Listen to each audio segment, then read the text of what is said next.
everyone. This is the Crime Cafe, your podcasting source of great crime, suspense, and thriller writing. I'm your host, Debbi Mack.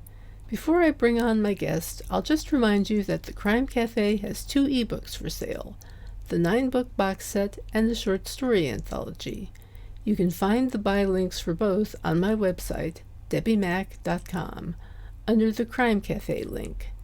You can also get a free copy of either book if you become a Patreon supporter. You'll get that and much more if you support the podcast on Patreon, along with our eternal gratitude for doing so.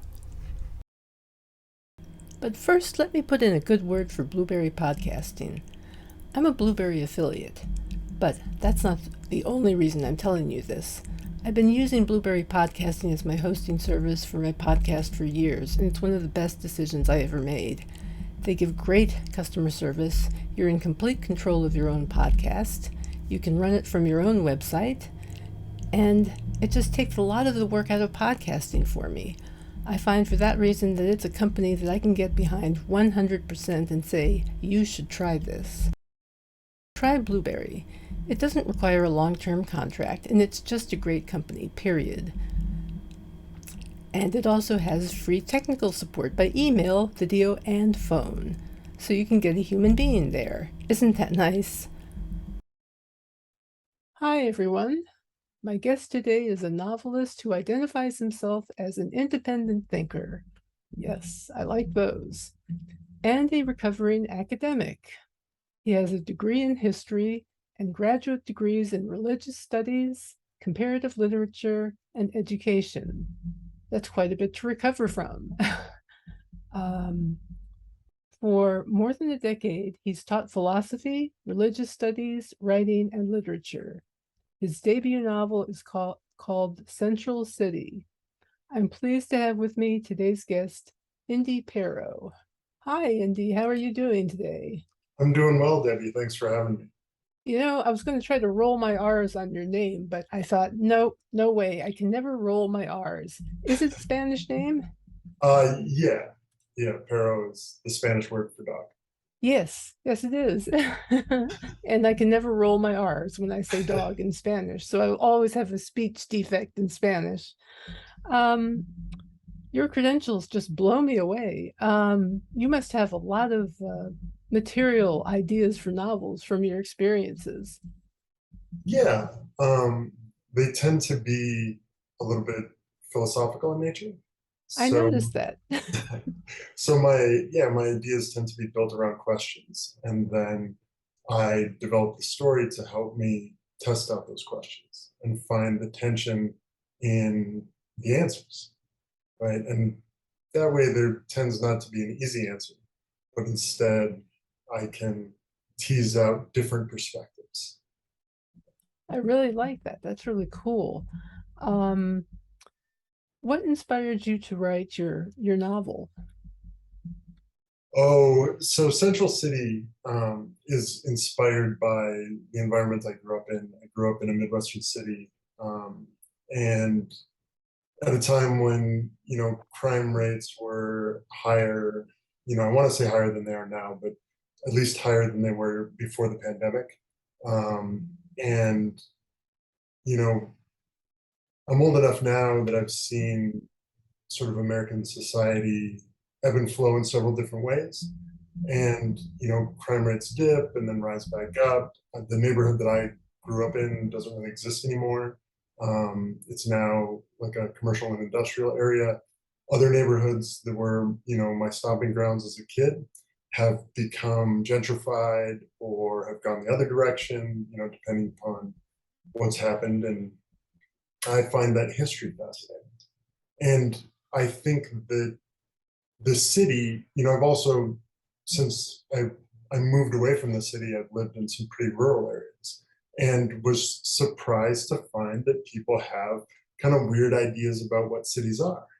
And the way that they're portrayed on television and the movies, I didn't really realize that, it's not terribly accurate, and it's heavily dramatized.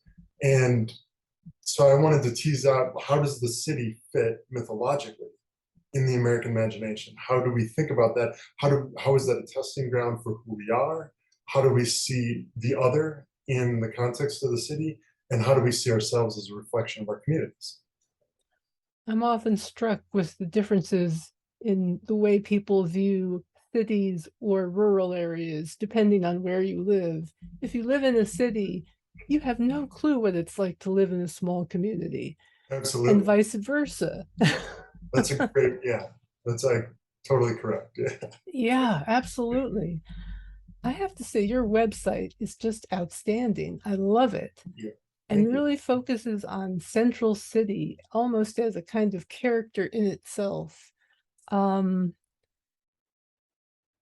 did you do a lot of world building when you created your first novel? Yeah. And I built the different neighborhoods based on different places that I've lived, or visited, or have some sort of connection to. And a lot of them are based on real places, and built kind of the architecture and geography of the city, and then built the neighborhoods out from that. And there is a history to the city stretching back to its founding as a trading post. And all of these things are things that I'm working on developing for the website, but also developing into their own stories. And on the website, you can find a handful of short stories that develop the history of the characters. And in those, I've tried to develop some of the neighborhoods that maybe haven't shown up in Central City yet, haven't shown up in Journeyman the sequel quite yet, but they're going to be in the novels as the series progresses. And you're working on the sequel then? The sequel's done, and actually has been done for over a year. I've had some health issues. Um, I was a competitive athlete for my for a number of years, and have been dealing with some of the repercussions from that lately. Oh, I hear you. I mean, I deal with my own health issues and they're terrible. Yeah, they can be. They can be. Yeah. Yeah, so I've had a series of surgeries to help try to get me back Oh to where I my. was. Mixing that with the pandemic and everything else, I've delayed publishing just until I can do the level of promotion that I want and need to. That's a smart move, a very smart move. Um, let's see, I read short story Angel Falling and Oh, thanks. was both struck and amused by the Archangel Michael and Dante's Nine Circles of Hell, all the references there. I think of mythology as something we see a lot in storytelling, but you really seem to dig into it. I like that. Can you talk Yeah, about that a little bit? absolutely. So I I feel that art, um, one of the reasons that art exists is that we can't really have a conversation with someone about something that they don't already understand, right? You can, take the lecture route or try to explain something to someone if that's your perspective. And we have, the sciences for that, etc. But when we get to the humanities, what we're doing is trying to bring into life an experience for another person, right? And historically, mythology existed for that purpose. And when I set out to write and shifted from an academic career, I had to ask myself and sit with this question of why am I doing this? What is bringing this to life for me? And as I mentioned about the city being a personal environment and an environment that I care about, I also care about community. And so asking these questions about what is a contemporary mythology, right? What stories do we have and do we share with one another that breathe life into how we see one another, how we see ourselves? What are the stories we tell about ourselves in order to generate meaning in our lives? And how do we have shared stories that create meaning in our lives? And when I look at the two characters of Vincent Bayonne and Kane Culpa, who are the two main characters of the novel Central City, I see Kane as a bit of a destroyer and a redeemer, mythological character. And I see Vincent Bayonne, who's a police detective, as a preserver character. And they both exist in a context historically in the early 90s. And the series of novels will go from 92 to 2006, where crime rates are falling, but also violent crime is, manifesting in different ways, and cities are gentrifying. And perhaps the public's perception and willingness to accept crime changes dramatically and declines dramatically. So the solutions that they're finding for with Kane as a career criminal and Vincent Bayonne as a police detective who isn't necessarily corrupt but is compromised, right? The two of them are finding solutions in order to live in a world that they understand to be chaotic, as these other forces are creating a sense of order that they don't understand and don't know how to live with, right? And so in Angel Falling, which is Bayonne's first homicide detective, he's been a police detective for a number of years. He was a patrolman, he was a Marine medic in Vietnam, and then he was a narcotics detective. He's spent his entire adult life immersed in chaos and is not at all a violent individual, right? And he's struggling to see and to understand what's going on in this murder mystery, which then, as you see, you have these two individuals who are the suspects of the murders, one of which is this chaotic figure, and another one is very much an angelic figure, or attempting to be, and they're fighting and struggling within that context, as the police detectives outside of it are trying to interpret it, trying to understand it, and trying to figure out what these supernatural or like mildly supernatural elements are. Why are these people doing these things? Right. And how do we make sense of it? How do you make sense of it? Good question. How do you make sense of anything? Let's see. How would you describe your writing to a reader who's unfamiliar with your work? Would you say it tends to be more toward police procedure, noir? Is there a category of any sort? I don't know. That's an interesting question. I mean, I would call them crime novels because Mhm. crime is at their center. But and I lean on like a noir aesthetic because it appeals to me simply as an aesthetic principle. Um, but and I don't know that I would call them police procedurals necessarily, because I don't know. I mean, there's so many writers who do such a great job of really being honest and truthful. I mean, Ed McBain is a great example of someone who did the research and is doing their best to be very honest and accurate. I'm not really doing that. I mean, I've done research in order to maintain verisimilitude, but I'm not, if I make a mistake, I'm not super worried about it. I'm not trying to create a world that replicates reality in that way. So I would say a noir crime novel with a philosophical twist. I love that description. That is so cool. What writers have most inspired your work? Oh, this is a great question. So if I may, I would answer it in sort of three different ways. The first, as a shameless plug, on indyperro.com, my personal author website, I do have book analyses that I publish, and I've tried to stick with, for the most part, crime writers, noir writers, Chester Himes, Ed McBain isn't on there yet, but Lawrence Block is, people like that, James Salas, James Crumley, and those authors have definitely influenced my work. But and my analyses are not reviews. They're talking about ways that they've influenced my work and what I've taken from them.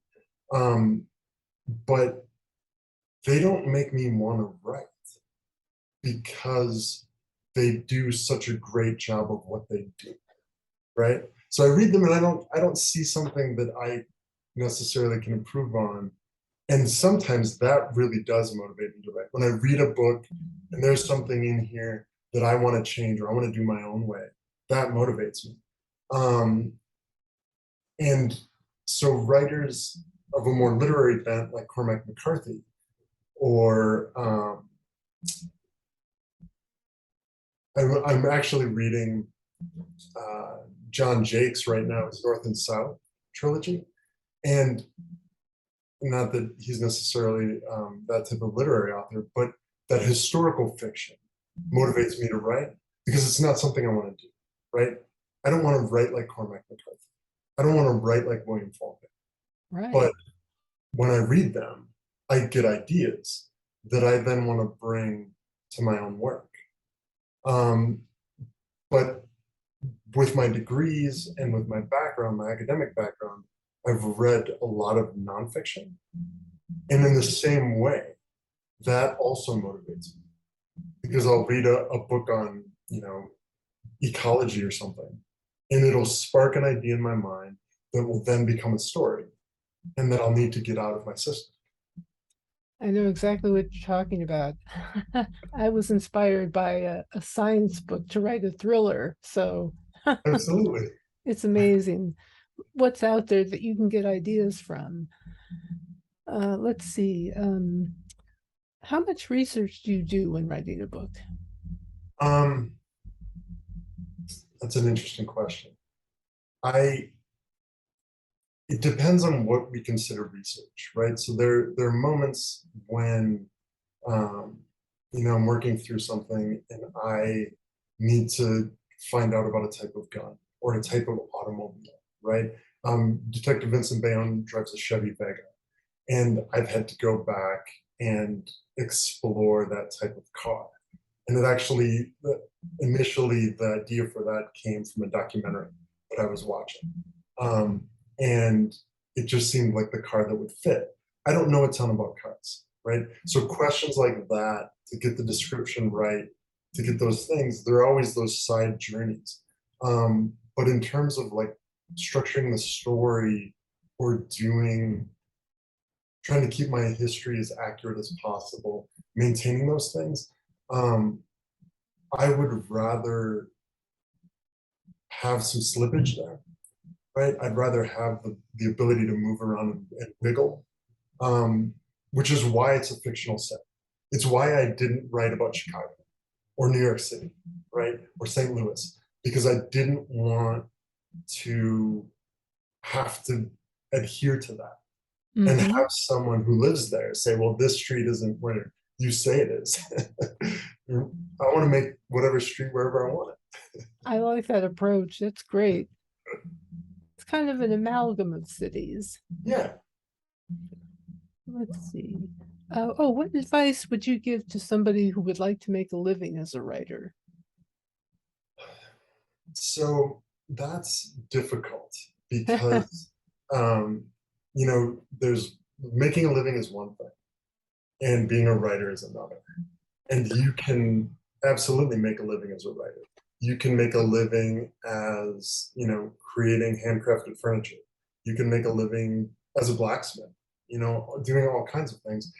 If you understand the numbers and know how to function within a market, and that is its own task. And there are so many great resources out there now for both independent authors as well as authors who work through a corporate system and so on and so forth. Um, but in terms of being a writer, that's something else. So in terms of making a living, the advice I would give is understand your business model and have a business model, right? That's the secret to making a living, doing anything. In terms of being a writer, I would say know why you're writing and why you're doing this. Because when you get that business model, you'll find out that you have to write and you have to write consistently and you have to maintain an audience and you have to build and develop that audience. And in order to do that, you need to know who you are and why you're doing it, right? Yes, yes. I think there's a lot of trust involved in this sort of relationship. trusting your audience. Trusting the audience and the audience trusting you. Yeah. And knowing that, yeah, knowing that you're going to give them what it is that you're creating and that it follows. You know, I tend to do sort of a weird outline, right? My writing is a little bit of an outline. And to your point, if you write thrillers or you write mysteries or cozy mysteries, right, you kind of stay in a lane, right? And yeah, I've created difficulties for myself by kind of defining my own lane, right? I wouldn't change it at all. You know, it's who I am, and it's what motivates me. But to your point, if what you want to do is make a living as a writer, if you have specific goals, know what race you're running, right? Because if you are trying to pave that path, your race is going to be hard, right? Exactly. Yeah. If you want to be the Grateful Dead of writers, understand that it'll be a smaller audience, but very devoted. Yeah, absolutely. Yeah. Is there anything else you'd like to add before you finish up? Um, I mean, only that, for those who are interested in my work, if this sparked interest for people, they can find me at indyperro.com. You can check out more about Central City at centralcitybooks.com. And, my books are available at Amazon, um, Google Play, iTunes, all of that. So hope Audible. So I hope people find me and enjoy the work. Well, I'm glad that you found me and that I got to find your book because I bought it on Kobo. Oh, great. And I'll Yeah, get to that's read awesome. it. I'm Yeah, looking forward to that. thank you. Well, it's my pleasure, and thank you so much for being here and talking with us today. Thank you. Sure thing. It's my pleasure. And to everyone listening or watching, please leave a review if you enjoyed the podcast, the episode, and check out our Patreon page where you can get access to bonus episodes, my writing, the early drafts, and more. Until next time, when I'll be interviewing Thomas Bell, take care and happy reading.